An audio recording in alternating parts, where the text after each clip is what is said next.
Welcome to Cyber Threat Intel, your go-to source for the latest updates, news, and insights on cyber threats. Our goal is to arm you with the knowledge to protect yourself in the digital age, whether you're a cybersecurity professional or just curious about the threats lurking in the digital shadows. Make sure to subscribe now on YouTube or your favorite podcast listening platform to join us on the front lines of cybersecurity, because in the world of cyber threats, knowledge is power.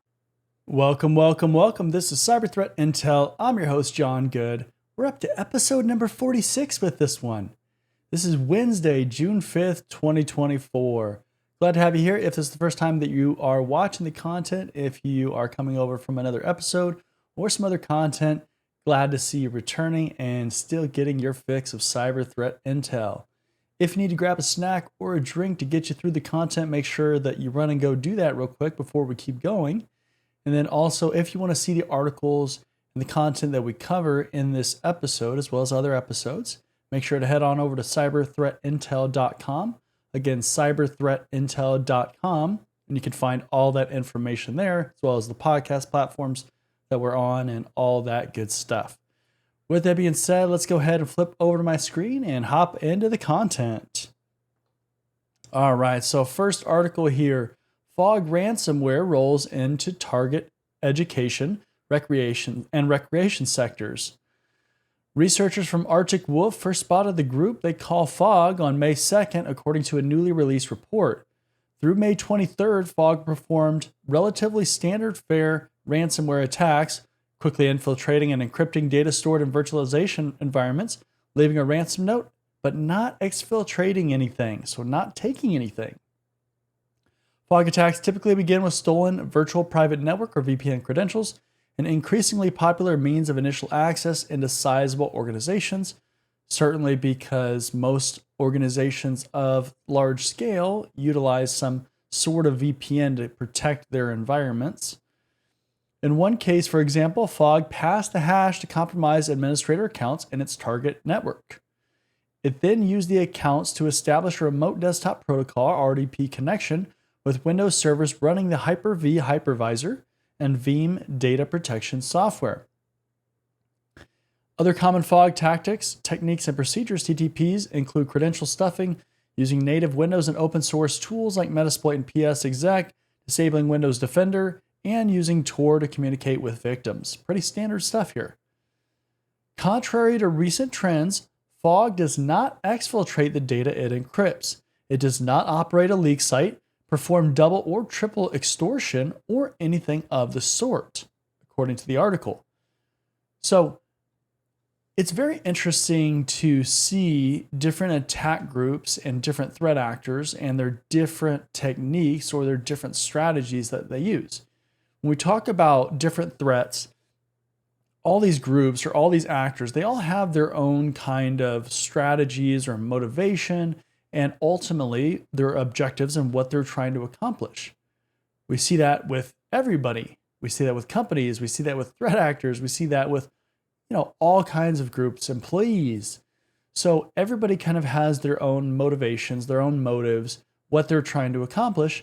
And with cyber threat intelligence, especially, understanding that or being able to build that profile as far as what these groups are trying to do makes you better able to protect over your network overall, because you just understand better. You understand your enemy and what they're trying to accomplish, and then you can put controls into place to prevent those things from happening or to put up roadblocks or hurdles to make it even more difficult.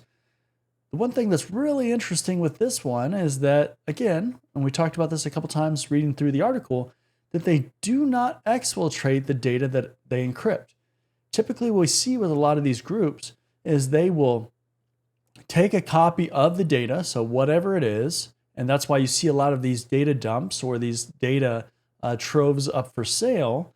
So they'll take it, and then they will encrypt the copy or the original copy that that company needs to access. And so now you have a threat actor that's trying to sell off, gigs and gigs worth of data that company deems valuable, because that is what they're going to hold ransom, especially.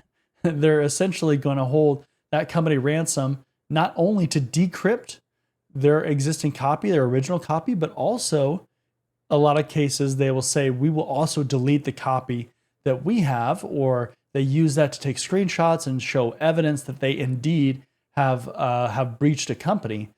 And so, do they always delete that data? Well, we don't know. We're dealing with people that are hacking into companies, so you can only trust that so much. But it is certainly interesting to see this fog group really going against the grain as far as what they are actually doing in the process. So again, cyber threat intel and threat intelligence in general is about building a profile of your threat actors. That is the goal. Next article, new V3B phishing kit targets customers of 54 European banks. Cybercriminals are promoting a new phishing kit named V3B on Telegram, which currently targets customers of 54 major financial institutes in Ireland, the Netherlands, Finland, Austria, Germany, France, Belgium, Greece, Luxembourg, and Italy. The phishing kit, priced between $130 and $450 per month, depending on what is purchased, features advanced obfuscation, localization options, OTP, TAN, two-factor authentication support, live chat with victims, and various evasion mechanisms.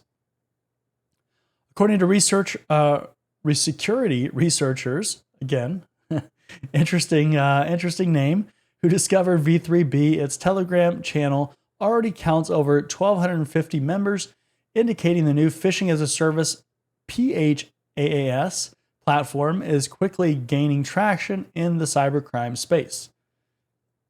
We've seen a lot of these X as a service kind of things starting to be offered, especially in the malicious world, the dark world, because we have basically this, it's almost a step towards kind of eliminating or minimizing the technical barrier for script kiddies especially, and then the people that are doing the advanced research or they're doing the creation of these malware or phishing scams or whatever it is, they are getting paid for their technical expertise.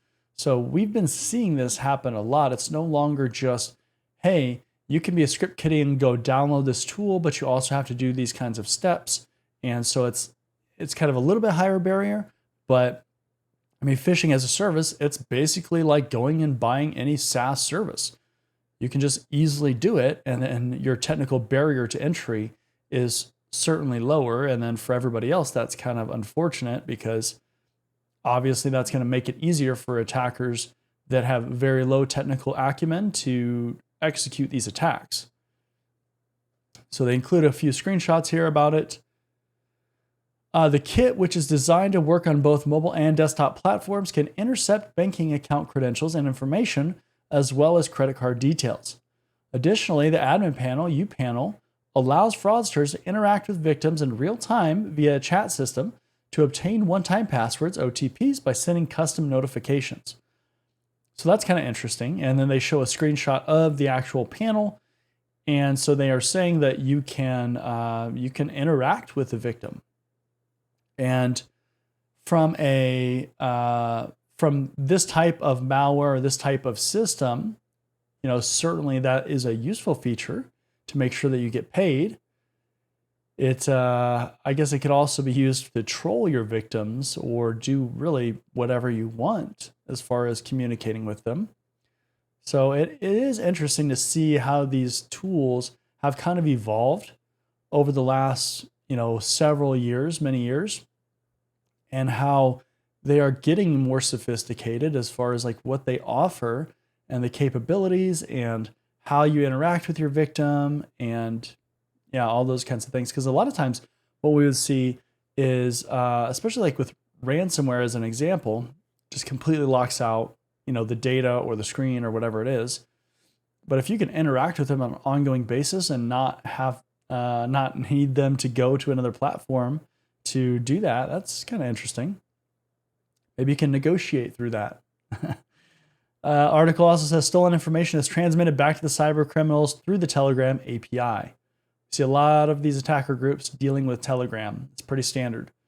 Another notable feature of the V3B kit is support for Photo TAN and Smart ID to bypass advanced authentication technologies that German and Swiss banks widely use.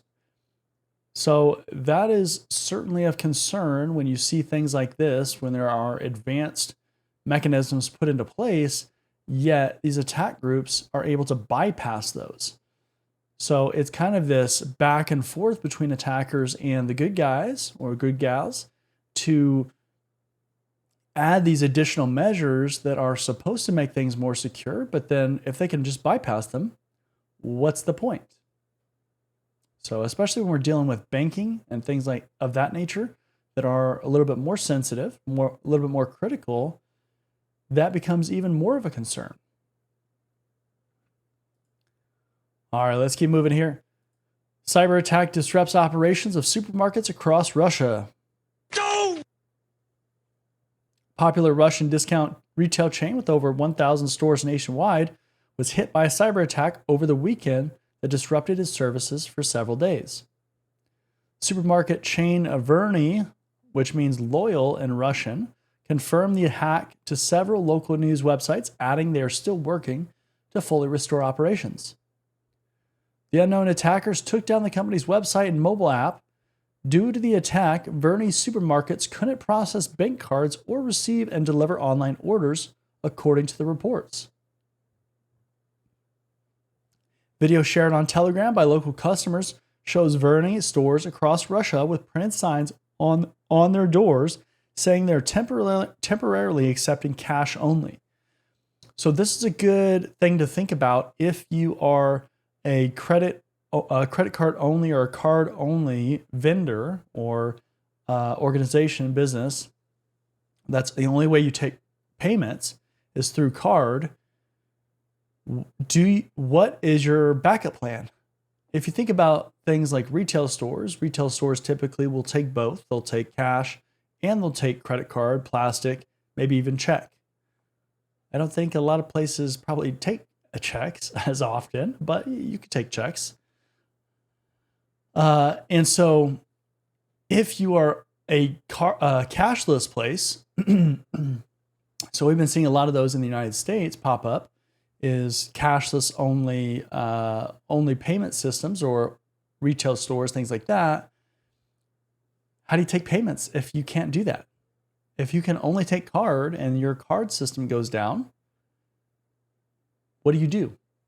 How can you give services or products or anything like that? You can't if you don't have an alternate system.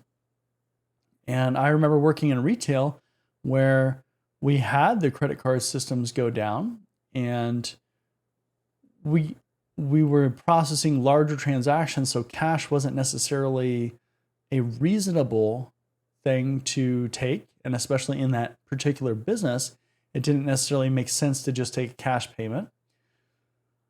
But, we had an alternate process to be able to process credit cards.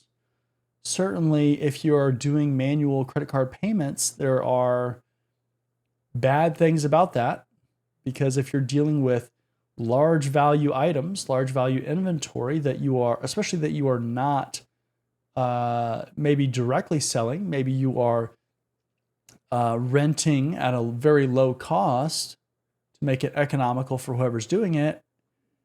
What happens if you take a credit card payment, or you take a credit card payment in quotes, and that credit card payment doesn't actually go through, but then that person now has access to that item. They are able to go away with that item. And now maybe you're out thousands or tens of thousands of dollars because of that. It's an interesting kind of situation, but when we're talking about payments, you need alternate systems. You need backup processes to make sure you keep the lights on, make sure you keep that money flowing. Because if you only have the one single point of failure system and that goes down, that's not going to be a good day for you. Article also says Verny has been operating in Russia for over a decade and employed nearly 11,000 people as of last December, so December of 2023. The company's revenues reached nearly 124 billion rubles, $1.3 billion in 2023, which is quite a bit, with a net profit of 220 million rubles or $2.4 million. So they are bringing in a revenue over $1 billion, making a couple $1,000,000 at the end of the day. So definitely not a small operation here.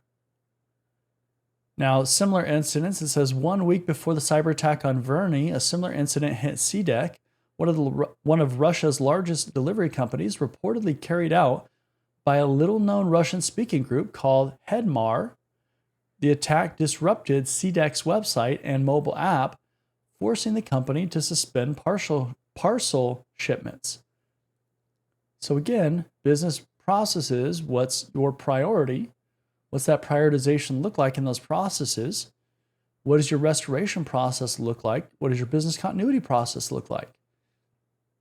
These are, and incident response process too, really. These are standard cybersecurity things. They should be standard business tasks or business things that you have to accomplish to make sure that if your system goes down, primary system, that doesn't completely wipe out your business because you just can't take in payment, but you have to keep making goods or services or whatever you're doing. So very, very important stuff if you want to keep your business operating. Next article, Ransom Hub Gang claims the hack of Frontier Communications. No! The Ransom Hub ransomware group claimed to have stolen the information of over 2 million customers from the American telecommunications company, Frontier Communications. The Ransom Hub group claims to have stolen 5 gigabytes of data from the telecommunications giant. Data, and there's a quote here, data is more than 2 million customer with customer address, email, social security, credit score, date of birth, and phone number. We gave, and this is a quote about this, we gave Frontier 2 months to contact us, but they don't care about clients' data. Below is a screenshot of some of the data, reads the message published by the group. Now anyone who wants to buy this data can contact our blog support. We only sell it once. So certainly how this is formatted, this is not an English, from a location where English is the native language just based on the formatting and everything like that. So it's always interesting to see these attack groups from different countries and different places around the world where, where they are targeting. I don't know what country this is from, but just based on some grammatical things of that nature from this quote, this statement, we can kind of surmise that that is most likely a fact about this. It says in April, Frontier Communications notified the Securities and Exchange Commission, the SEC, that it had to shut down certain systems following a cyber attack. The incident was identified on April 14th. After that, an unauthorized threat actor gained unauthorized access to parts of its IT environment. So that's another important statement here, because when we think about ransom attacks or just attacks in general, attackers very infrequently don't return. They almost always come back and they will test you again. If they get into your network, and you don't know they're in your network, they might have the ability to not only do something like a ransomware attack like this again, and they might be able to stay in your network. So think about that.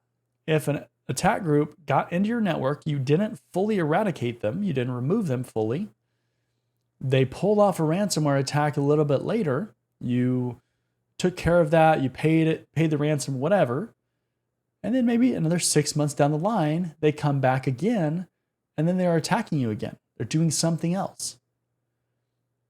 This is why it is so important to have that incident response process and really be careful with that and make sure that you do your due diligence as far as looking through and making sure that anything out of the ordinary is identified and investigated. So not a lot of people believe that, but yeah, attackers come back. They come back. They will test you again for sure. Said it on the show before. Next article, Christie's avoids leak of stolen data is sold instead. Interesting. Cybercrime cybercrims who claimed the attack on Christie's fancy themselves as auctioneers as well after they allegedly sold off the company's data to the highest bidder instead of leaking everything on the dark web. Ransom Hub set a June 3rd deadline for Christie's to pay a ransom demand, yet that deadline passed and the Crook's website was updated to say the data was sold to an anonymous third party for an undisclosed sum.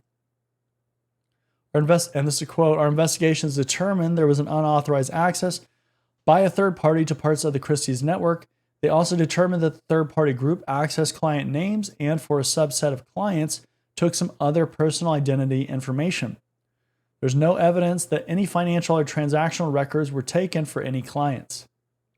So one of the big things with this was the idea that they were taking information about these high value clients, potentially what artifacts they have that maybe they're trying to sell, because these are high value individuals, companies, things like that, especially with the items themselves that they're trying to sell, because Christie's sells high value items, or they auction off high value items. And so all kinds of things can obviously come from that. Go rob these people or whatever, do some cyber attacks against those people. There's all kinds of things that you could potentially target these people with. So, and the fact that they didn't take these financial or transactional records certainly means that something else is in the works. Again, when you look at attacks and you look at what happened, sometimes you can surmise or kind of determine what these attackers are trying to do based on what they take or what they access. If they were trying to access a lot of financial data, well, then maybe their interests are financial for whatever those transactions are. If they don't take anything, maybe they're trying to go after the artwork. There's all kinds of scenarios, but again, it's about building a profile and understanding what has happened and why it happened and what the next step might be.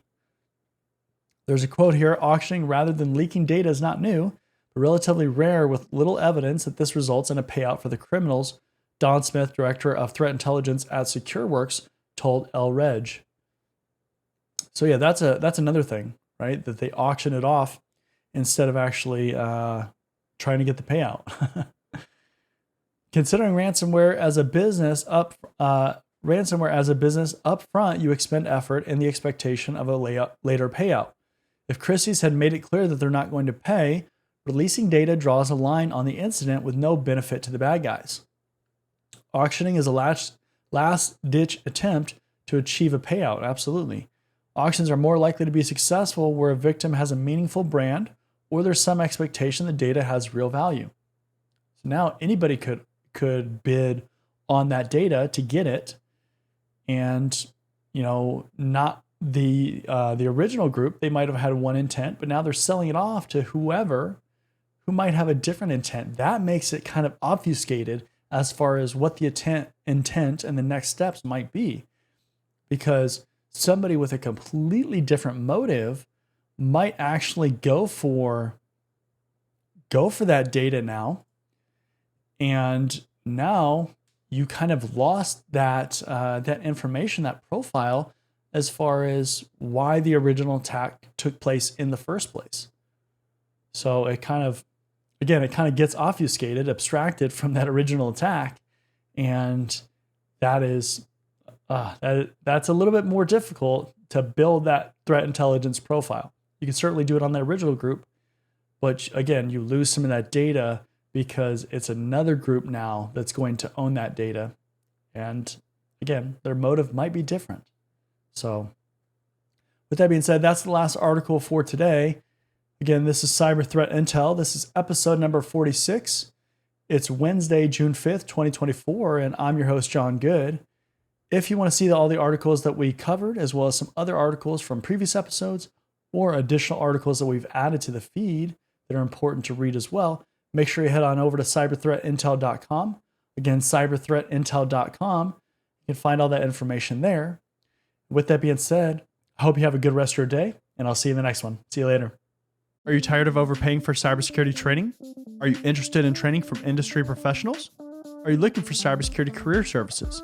If you answered yes to any of those questions, then cybertrainingpro.com is the perfect platform for you. At Cybertraining Pro, we're a one-stop shop for all your cybersecurity needs. We can train you for industry certifications or just improve your overall knowledge and skills in a certain area. Unlike other platforms, we don't stop there. We can also coach you throughout your career, practice your interview skills, or create a high-performing resume with our career services. Cybertrainingpro.com isn't just another training platform. Students get exclusive access to our private community where we go beyond training courses to provide additional content, tips and tricks, and engagement with both other students and staff. Look, by the year 2025, there could be as many as 3.5 million job openings in cybersecurity. With so much opportunity, why not maximize your career potential with a platform that cares about your success? Come join us at cybertrainingpro.com and start building your future today.